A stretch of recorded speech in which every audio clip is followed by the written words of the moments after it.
ನಮಸ್ತೆ ಎಲ್ಲರಿಗೂ. ನಾನಿವತ್ತು ಬಸ್ಸಾರು ಮಾಡೋದು ತೋರಿಸ್ತೀನಿ. ಬೀನ್ಸು, ಅವರೆಕಾಳು, ಬೇಳೆ, ಸಬ್ಬಸಿಗೆ ಸೊಪ್ಪು ಎಲ್ಲ ಹಾಕ್ಬಿಟ್ಟು ಬಸ್ಸಾರು ತೋರಿಸ್ತೀನಿ. ಈಗ ಬೇಳೆ ಬೇಯೋದಕ್ಕೆ ಇಟ್ಟಿದ್ದೀನಿ, ನೀರು ಹಾಕಿದ್ದೀನಿ ನೋಡಿ. ಅದಕ್ಕೇನು ಸ್ವಲ್ಪ ಬೀನ್ಸು, ಅವರೆಕಾಳು, ಸಬ್ಬಸಿಗೆ ಸೊಪ್ಪು ಎಲ್ಲ ಬೇಯೋದಕ್ಕೆ ಇಟ್ಟಿದ್ದೀನಿ. ಸ್ವಲ್ಪ ಉಪ್ಪು ಹಾಕ್ಕೋತೀನಿ. ಉಪ್ಪು ಹಾಕ್ಬಿಟ್ಟು ಬೇಯೋದಕ್ಕೆ ಬಿಡೋಣ ಅದನ್ನು. ಈ ಕಡೆ ಸಾಂಬಾರಿಗೆ ಸ್ವಲ್ಪ ಹುರ್ಕೊಳ್ಳೋಣ. ಎಣ್ಣೆ ಹಾಕ್ಬಿಟ್ಟು ಈರುಳ್ಳಿ ಹಾಕ್ತಿದ್ದೀನಿ, ಸ್ವಲ್ಪ ಬೆಳ್ಳುಳ್ಳಿ ಹಾಕ್ತೀನಿ, ಸ್ವಲ್ಪ ಜೀರಿಗೆ. ಇದೆಲ್ಲ ಹುರಿಬೇಕು. ಸ್ವಲ್ಪ ಚೆನ್ನಾಗಿ ಹುರಿದ್ರೆ ಚೆನ್ನಾಗಿರುತ್ತೆ, ಸಾಂಬಾರು ಟೇಸ್ಟ್ ಇರುತ್ತೆ. ಅದರಿಂದ ಹುರಿಯೋದು. ಇದನ್ನು ಹುರಿದ್ಬಿಟ್ಟು ಮಾಡಿದ್ರೆ ಚೆನ್ನಾಗಿರುತ್ತೆ ಬಸ್ಸಾರು.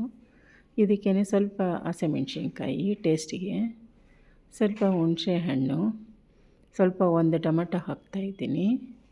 ಅದ್ರ ಜೊತೆಗೆ ಸ್ವಲ್ಪ ಕಾಯಿ ಹಾಕ್ತೀನಿ, ತೆಂಗಿನ ತುರಿ. ಸ್ವಲ್ಪ ಅದನ್ನೆಲ್ಲ ಹುರಿದಾದ್ಮೇಲೆ ಸ್ವಲ್ಪ ಕೊತ್ತಂಬರಿ ಸೊಪ್ಪು ಹಾಕ್ಕೊಂಡು ಇನ್ನೊಂದು ಸ್ವಲ್ಪ ಹುರ್ಕೊಂಡು ಇದನ್ನು ತಣ್ಣಗಾಗೋದಕ್ಕೆ ಬಿಡೋಣ. ಒಂದು 5 ನಿಮಿಷ ತಣ್ಣಗಾದ್ಮೇಲೆ ಮಿಕ್ಸಿ ಜಾರ್ಗೆ ಹಾಕೋಣ. ಇದನ್ನು ನೋಡಿ ಎಲ್ಲ ಆಗಿದೆ, ತಣ್ಣಗಾಗಿದೆ. ಇದನ್ನು ಮಿಕ್ಸಿ ಜಾರ್ಗೆ ಹಾಕ್ತಾಯಿದ್ದೀನಿ ನೋಡಿ. ಮಿಕ್ಸಿ ಜಾರ್ಗೆ ಹಾಕ್ತಾಯಿದ್ದೀನಿ. ಇದನ್ನೆಲ್ಲ ರುಬ್ಕೊಬರಬೇಕು. ಇದ್ರ ಜೊತೆಗೆ ಸಾಂಬಾರು ಪುಡಿ ಹಾಕ್ಕೋಬೇಕು. ಮನೇಲಿ ಮಾಡಿರೋ ಸಾಂಬಾರು ಪುಡಿ ಇರುತ್ತಲ್ವ, ಅದನ್ನು 1-2 ಸ್ಪೂನ್ ಹಾಕ್ಕೋಬೇಕು. 1-2 ಸ್ಪೂನ್ ಹಾಕ್ಕೊಂಡು ಇದನ್ನು ರುಬ್ಕೊಂಡು ಬರಬೇಕು. ನಾವು ರುಬ್ಕೊಂಡು ಬರ್ತೀನಿ ನೋಡಿ. ಅದ್ರ ಜೊತೆಗೆ ಸ್ವಲ್ಪ ಬೇಳೆ, ಸ್ವಲ್ಪ ಬೀನ್ಸು ಒಂಚೂರು ಟೇಸ್ಟ್ ಬರುತ್ತೆ. ಆಮೇಲೆ ಇದು ಬೇಯೋದಕ್ಕೆ ಇಟ್ಟಿದ್ದೀವಲ್ಲ, ಇದೆಲ್ಲ ಸೋಸ್ಕೊಳ್ಳೋಣ. ಒಂದು ಜಾಲರಿ ತಗೊಂಡು ಅದಕ್ಕೆಲ್ಲ ಹಾಕಿದ್ರೆ ನೀರೆಲ್ಲ ಸೋರ್ಕೊಳ್ಳುತ್ತೆ. ಆ ನೀರನ್ನ ಸಾಂಬಾರಿಗೆ ಹಾಕ್ಕೋಬೇಕು, ಟೇಸ್ಟ್ ಇರುತ್ತೆ. ಇದೆಲ್ಲ ಬಸ್ದುಬಿಟ್ಟು ಇಟ್ಕೊಂಡಿದ್ದೀನಿ ನೋಡಿ. ಇದೆಲ್ಲ ಬಸ್ತಾದ್ಮೇಲೆ ಈ ಕಡೆ ಸಾಂಬಾರಿಗೆ ಸ್ವಲ್ಪ ಎಣ್ಣೆ ಹಾಕಿದ್ದೀನಿ ಒಗ್ಗರಣೆಗೆ. ಸ್ವಲ್ಪ ಸಾಸಿವೆ ಹಾಕ್ಕೋಬೇಕು, ಸ್ವಲ್ಪ ಕರ್ಬೇವಿನ ಸೊಪ್ಪು, ಸ್ವಲ್ಪ ಒಂಚೂರು ಹಿಂಗು ಹಾಕ್ಕೋತಿದ್ದೀನಿ. ಆಮೇಲೆ ಈಗ ನಾವು ರುಬ್ಬಿದ್ದೀವಲ್ಲ, ಅದನ್ನು ಅದಕ್ಕೆ ಹಾಕ್ಬಿಟ್ಟು ನಮಗೆ ಎಷ್ಟು ಬೇಕೋ ಅಷ್ಟು ನೀರು, ಆಮೇಲೆ ಇದು ಬಸ್ದಿಟ್ಟಿದ್ದೀವಲ್ಲ ಆ ನೀರನ್ನು ಹಾಕ್ಕೊಂಡು ಸ್ವಲ್ಪ ಉಪ್ಪು ಹಾಕಿ ಕುದಿಯೋದಕ್ಕೆ ಬಿಡೋಣ.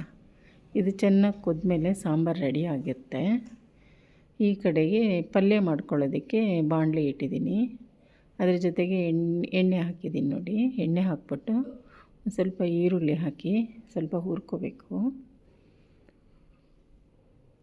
ಹುರಿದಾದ್ಮೇಲೆ ಮೆಣಸಿನ್ಕಾಯಿ, ಕರ್ಬೇವಿನ ಸೊಪ್ಪು ಇದೆಲ್ಲ ಹಾಕ್ಬಿಟ್ಟು ಇನ್ನೊಂದು ಸ್ವಲ್ಪ ಹುರ್ಕೋಬೇಕು. ಹುರ್ಕೊಂಡು ಈಗ ಸೊಪ್ಪು, ಬೇಳೆ, ಅವರೆಕಾಳು ಎಲ್ಲ ಇಟ್ಟಿದ್ದೀವಲ್ಲ, ಅದನ್ನು ಇದಕ್ಕೆ ಹಾಕ್ಬಿಟ್ಟು ಇನ್ನೊಂದು ಸ್ವಲ್ಪ ಹುರ್ಕೋಬೇಕು. ಹುರಿದ್ಬಿಟ್ಟು ಲಾಸ್ಟಲ್ಲಿ ಫೈನಲಿ ಮೇಲೆ ಒಂದು ಸ್ವಲ್ಪ ಕಾಯಿ ತುರಿ, ಒಂದು ಸ್ವಲ್ಪ ಕೊತ್ತಂಬರಿ ಸೊಪ್ಪು ಹಾಕ್ಬಿಟ್ಟು ಇನ್ನೊಂದು ಸ್ವಲ್ಪ ಹುರ್ಕೊಂಡ್ರೆ ಪಲ್ಯ ರೆಡಿ. ಸೂಪರ್ ಅವರೆಕಾಳು ಬಸ್ಸಾರು.